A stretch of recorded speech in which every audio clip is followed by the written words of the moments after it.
I'd imagine, especially like a 5:30 class when people have just finished work and the minds are still racing, that pause for 5-10 minutes where you actually just sit them down and ask them to set an intention and just slow everything. Like, what's that? What's it?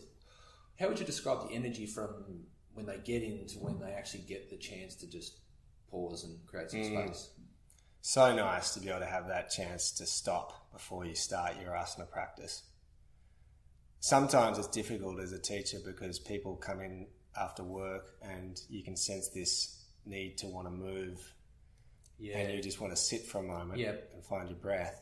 I think it's really important to do that at the start of class, to have a moment. So having said that, as teachers, it might be, what we recommend our teachers to do is sometimes pull them into a pose and sit for a moment. Because at least, okay, we're doing the pose. If there's no listening in the crew who's coming, if you're talking about philosophy or life stories, and someone's just checking their watch, going, I just want to get moving here, mate. What's going on? Then it's not really any point. No, the cup's full. It's overflowing. We need to give them what they want, and then slowly give them what they need a little bit. Yeah. And would you then, like to, if that's the case, you'll just slowly embed the teachings throughout the practice while they're moving, like the philosophy, right? Through the 90 minutes that you're there, just continue to touch on it. Yeah, that's the idea. That's the way we like to teach yoga of the heart, is to bring in, and you're not actually trying to teach more, listen for it in the class. It's a subtle difference in that as you're moving through, I might have an intention to talk about, might be welcoming or listening. And so as we're moving through the class, we might touch on it. If there is that, if you sense that's happening in the room, that conversation might just come up, like we might be in a pose and you sense there's a lot of looking around, people's eyes darting around. Just notice if you're distracted at the moment or are you listening. That conversation might come in. And do you sometimes, and this is a self-awareness piece, that the class that you'd thought that you'd run or the teachings that you thought you'd give actually look nothing like what the class turned out like when you reflect on it that night or the next day? It's like, no, but you took it to the place that you thought it needed to go based on the energy within the room. Yep. Usually the best ones are when that happens. You don't, what the hell happened there? That just, I don't know what happened, but we were just flowing and words were coming out, and there's not as you say, if you're trying and you try and make it too clinical, it tends to be really clunky and dogmatic and doesn't work. There's the attachment to this is how the class has to be because this is how I wanted to script it. Yep. And I'm not going to listen to the room itself. Right. Yeah, that happens. Yeah. Yeah, okay. I'd love to know how you have brought the philosophy of yoga and just the wellness lifestyle now that you've got kids into that family, and how important that is for you as a dad to live that authenticity and that values within teaching your kids and your partner as well, and how that works.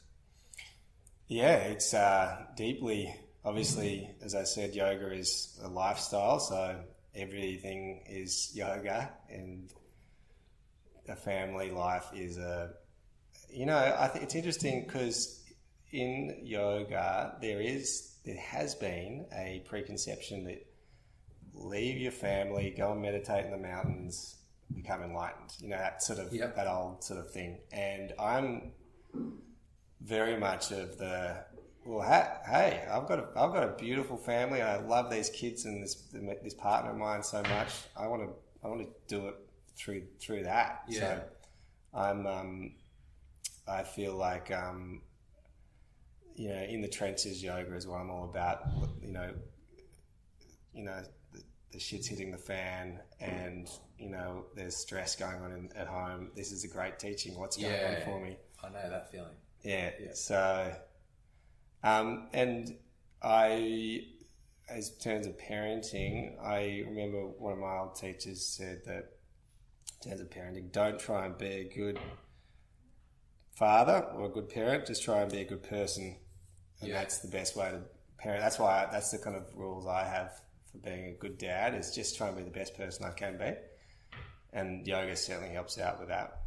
Yeah, I think it's a really good learning for everyone. And I see the same when I work with leaders. It's like good leadership's primarily about just being a good person. Like if you're a good person, you've got good values, you're good at cultivating relationships at multiple levels through head and heart, then you're going to live pretty well. It's the same as if you're a good person and you listen and you engage and give your kids time, you're going to be a good parent. Like as long as you live that authentically, it's not either or. It's just one. So I like that. I agree. And kids can totally sense when you're full of crap. You know, my kids will call me out if I'm trying to parent them. They'll just walk all over me. You know, if I just get on the wavelength and just chat with them one-to-one, it tends to work better. Yeah, and they're great teachers, like the best teachers, because they will be honest with you, and they are very in tune with how you're feeling. So if you're feeling grumpy or you're not with them 100%, they'll let you know really quickly that you're wandering. Yeah. So. Oh God, don't they? Yeah. So for you, what's next with Yoke and you know, with your personal journey? Like, where would you like it to head? And from a business perspective, you know, if there's any plans for the studio or? Yeah, we're directing towards programs more, and so we're going to be doing advanced teacher trainings is the next step for us. Things like breath training, things like meditation trainings, things like specific asana trainings. So we're going to do those, and then we're going to go more into international retreats at epic locations around the world, which has always been a drive for us. Not just retreats, but powerful programs on the retreats. We're developing and have a really good kind of philosophy behind yoga.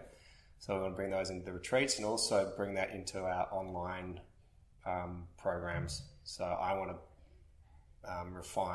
to develop and refine cool online programs that people like us who have busy lifestyles can practice just at home. Yeah. You know, flip open your computer and practice for 20 minutes. Yeah. And I think both of those sound really good, because you just, as you said, you've got to meet it where it is. And if you get the chance to immerse in a retreat, then that's great. Yeah. But the reality is for a lot of people that's maybe an annual thing or a once every 2 year thing. Annual for me, yeah. Yeah, but then there's the middle grounds, the studio, where you might get to weekly, but then the real gold's in what you can do in those 20-minute blocks that you get every day that continue to shape that. It's not the retreat and then nothing. It's the combination. Keep it going, yeah. Well, it's super exciting. Where can people find you?